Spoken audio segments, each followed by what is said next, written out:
When I announced I was closing my facial clinic, everyone assumed it was because I was failing with my business or I wanted more freedom. And yes, freedom was definitely a part of it. But the real truth, it's a lot deeper than that. And now that the dust has settled and it's been a few weeks, I wanted to share what really happened and also just what life looks like on the other side of closing my facial clinic. Hey lovely, I'm Tabby, a skin health specialist, author and soft life girly helping sensitive souls feel confident in their skin again through my skin triangle method. Here we talk all things skin, nervous system healing and the slow, gentle lifestyle shifts that actually last. So grab a cup of tea, get cozy and let's dive in. So I opened my clinic in, I think it was June of 2022, and I started actually by doing nails, and basically it was straight out of university. I basically got a job in the degree that I got, which is commercial photography, and I got a job and it was working as like a school photographer. I worked a day and I went away for 2 weeks on holiday and then I came back and I quit, and I was just like up in arms about it. I was just like, oh, I can't do this. This is not what I was expecting.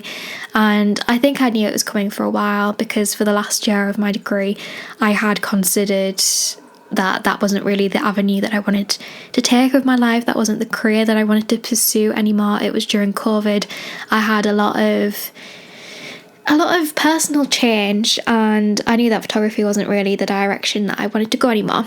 So when I decided I wanted to do all of my beauty qualifications, my cosmetology kind of things, I decided to pursue nails because nails is kind of the thing. Like when you start out in beauty, nails is what you start with, really. It's like the most popular treatment, I would say, and everyone and their mother is trained in nails at this point. So I did start out as Cosmic Beauty was my business name back then, and I did start with nails, and that eventually led to lashes and brows and eventually very holistic type of facials.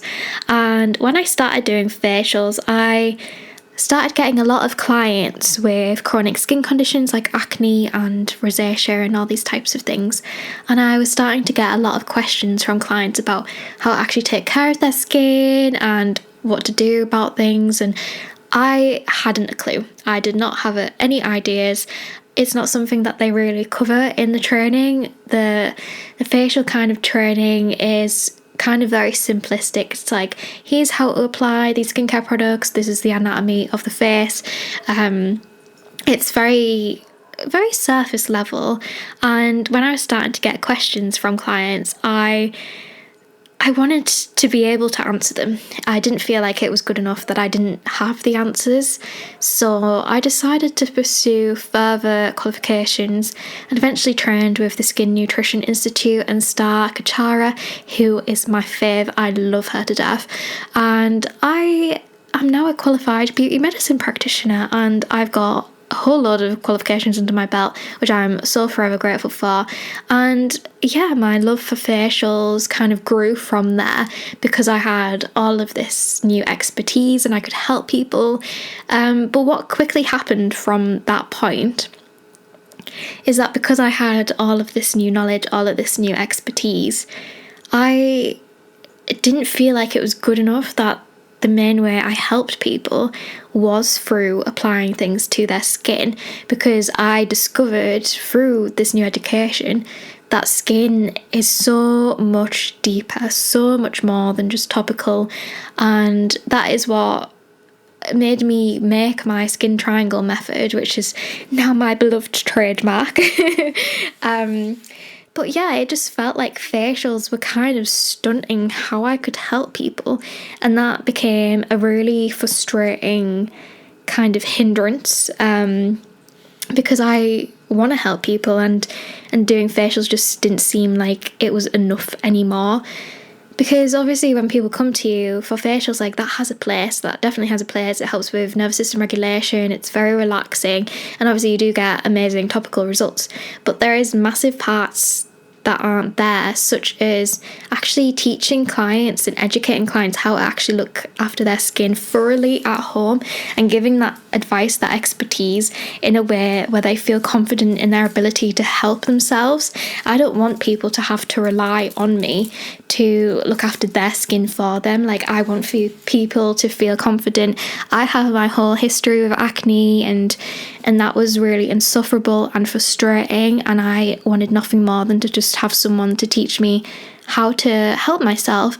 And that's why facials just didn't seem like it was really enough for me anymore. And don't get me wrong, I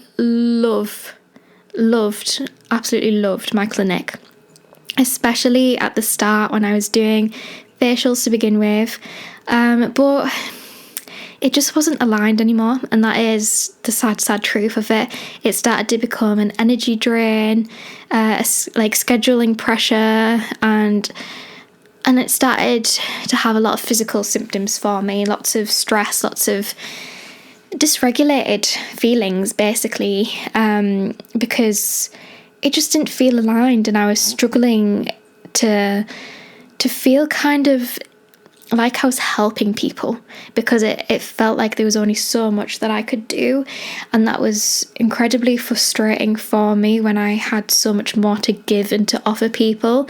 And for the last year, I started to grow like my online platforms and offer services that helped people like actually help themselves and seeing results from people, where it was more than just this is what you apply to your skin that everyone kind of offers.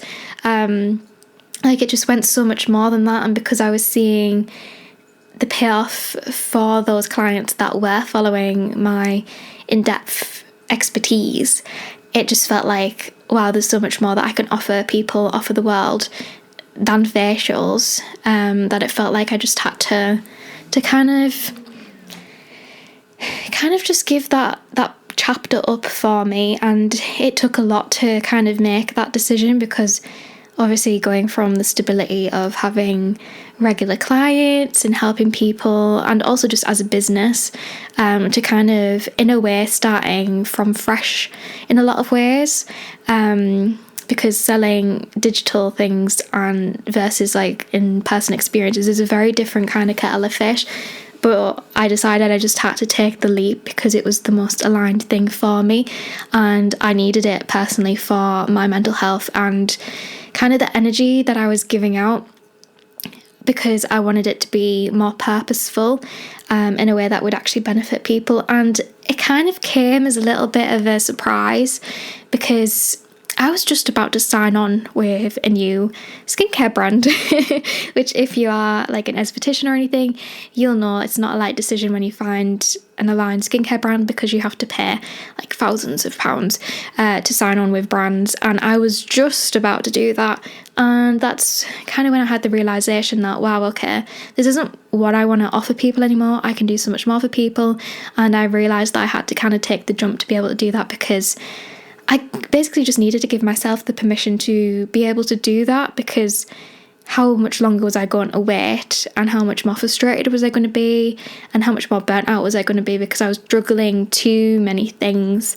And I know I talked a little bit about this last week, but I am undergoing like diagnosis for ADHD, and it's the inattentive style, so it's all like internalized, and there's just so much going on in my brain all the time. I literally started making a notes thing on my phone, where every single time I just get a random idea, I just have to put it in there, because otherwise I forget like 2 seconds later, because my brain is just running like 1,000 miles per minute. So yeah, it's just trying to sort out the new life for me now that, you know, the clinic is closed, sorry, not changed. Well, I guess it's changed as well. Like, it's just like a whole load of change is what I mean. And yeah, it was interesting actually when I closed the clinic, because I wasn't really sure how I was going to feel. The run up to closing the clinic was incredibly stressful. Not only was I really, really unwell, in fact, shout out to my mum, who literally had to drive me to my clinic for the last like week that I was operating there, because I couldn't drive because I was that unwell, like with my ear infections and stuff, but I was well enough to see clients. Shout out to her. But yeah, I really wasn't sure how I was going to feel. Before I closed it, I was feeling, other than really exhausted and unwell, I was feeling quite strange. Like, it felt like the world wasn't real. It kind of had like that surreal feeling. Hopefully you know what I mean when I say that. And then after I closed the clinic, it was kind of like, like this is real life, like what's going on. Like, it really hit me when we had the moving company and I moved all my stuff into our living room, and oh my god, like, you can barely move in there now. That bed I have, it is incredible, but it doesn't have to take up a lot of space. But surprisingly, I feel a lot of relief, a lot of relief, because I know it's aligned and it feels so right. It was kind of just like reassurance that everything was working out as it was supposed to. And I am quite spiritual. I do like oracle cards and tarot cards like every other day or every day.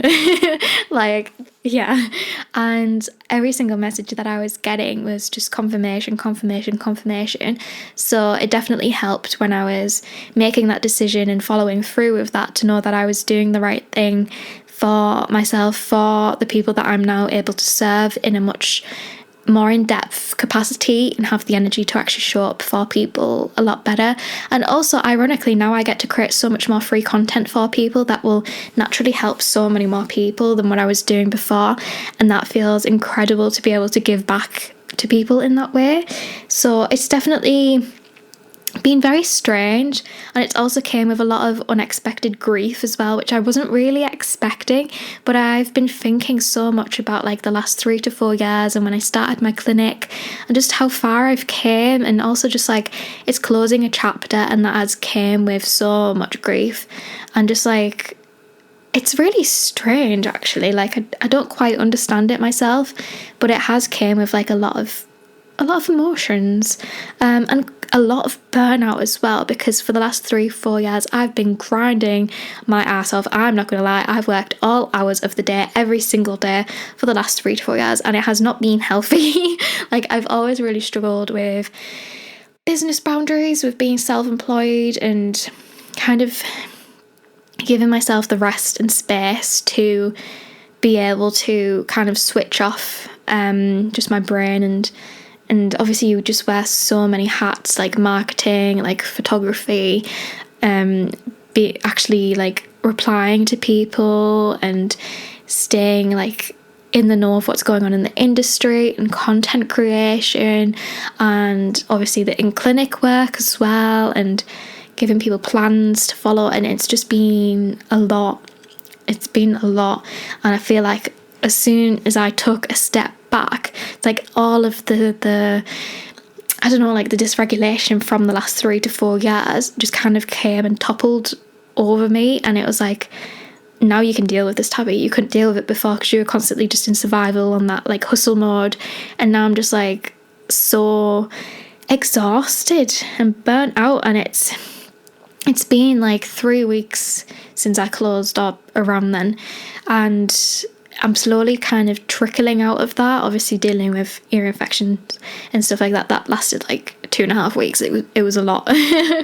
And now it's just like finding the new normal that's not going to exhaust me, and I'm trying to step away from hustling all the time, because that has been so unhealthy for me, and it needs to be a habit that I break now that I have more control over my life and how I actually do things. I know, again, in the last episode I talked about those 3 different versions of me that I follow, where I wake up and I see, am I CEO Tabby today, chill Tabby, or cocoon Tabby?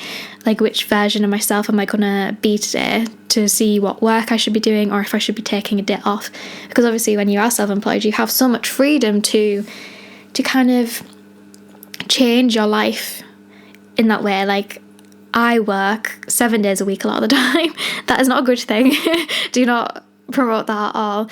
And slowly I'm trying to give myself at least a day where I don't do any work. And right now I'm giving myself half a day, because again my brain just runs 100 miles per hour. But I'm trying to kind of give myself that back a bit. And it's been a process, and I'm slowly getting there. But yeah, it is kind of just, it's taking a bit of time, which is fine. Like, you know, these things always kind of take time, and you have to stay consistent, and it doesn't always go to plan, does it? But yeah, I'm slowly starting to get like a work-life balance back, which is great. I feel like there's definitely a big difference as well between what you see on social media and kind of behind the scenes as well, and how frustrating it is that social media only shows you the highlights of things, because we have so many self-employed people on social media.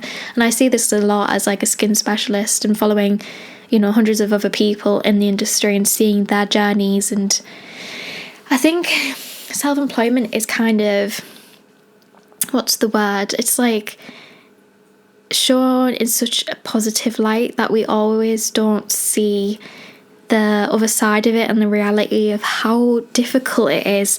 And it's definitely made me appreciate so much, when you're in the midst of it all, how incredible those people are that are successful and have built their little empires from nothing, because the amount of work that it does take and the consistency is just something else. Like, you really have to be some type of person, I feel like, to make this work, because it is a lot, and obviously it comes with so much uncertainty, but it also comes with so many positives as well. It's like anything, isn't it? You just have to choose your battles.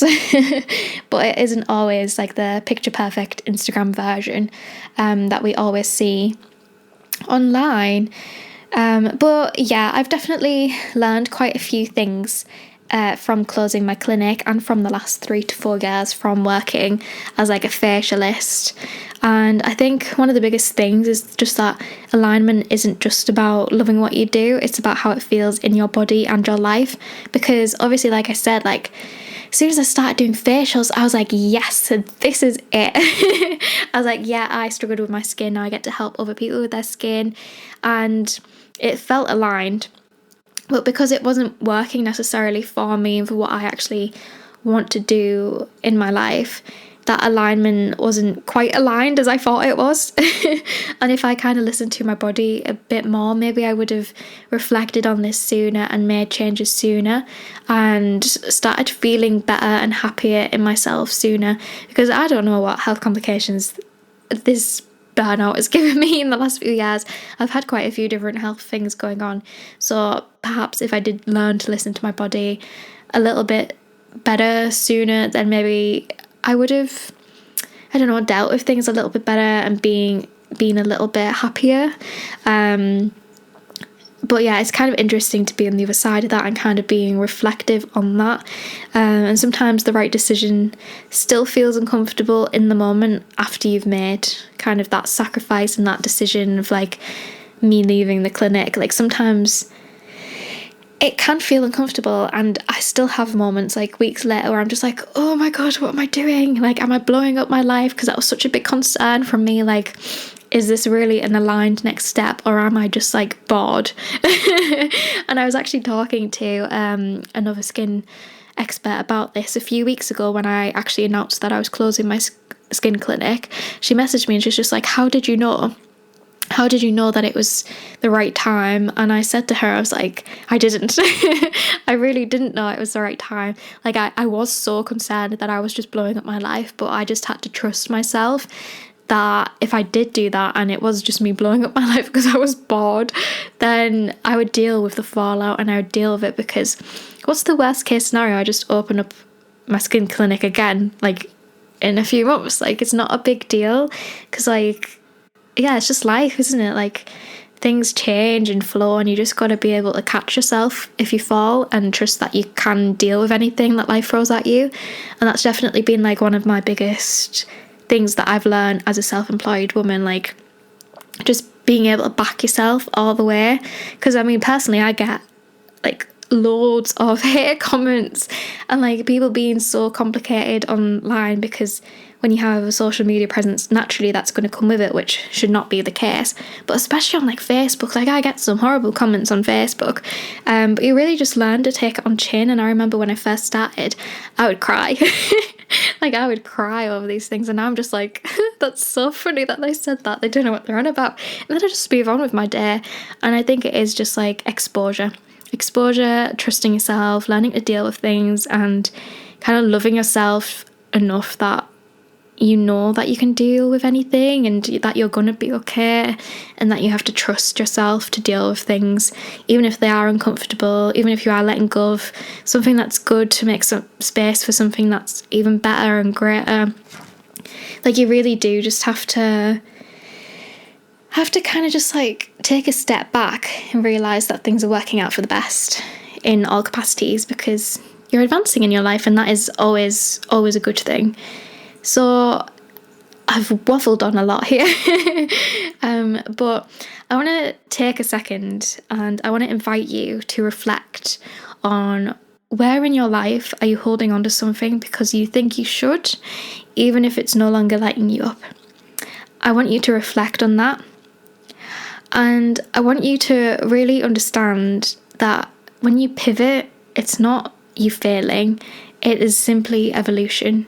So if there's something that's going on in your life right now and you're just like, oh, I'd love to do this, I would love to go and self-employed, start this business, or start this club, or start this new hobby, or take a chance on myself, and you're feeling the fear, just do it anyways. Take a step back, regulate your nervous system, do some tapping, some affirmations, some meditations, whatever it is, and reassure yourself that no matter what, you can deal with it. You can deal with it. I mean, I've had times in the last 4 years where I've thought, oh my God, if I make this decision, what if like the worst thing happens? What if like I lose all income? And I was just like, well, the worst case scenario that happens is I'm homeless. Like, that's not like, I mean, it's not nice, but I was just like, but I would deal with it. I would deal with it and I would be okay, because I always have myself, and that self-trust really gets you through everything. And obviously that is a very severe scenario, but hopefully you're understanding kind of what I'm saying here. So yeah, that is kind of what I wanted to talk about today. I hope it's kind of like resonated with you. I know I have waffled a lot, but if you're in your own season of change, my free skin triangle quiz can help you see where to focus your energy for the biggest shift in your skin and your well-being. The link is in the show notes, and I really hope you do take the advice from this episode and take that chance on yourself, because you deserve everything that you want in life, and the only person that is standing in your way is you. It is you. I'm Tabby. I'm sending you so much love, and I shall see you next week for a new episode. Bye.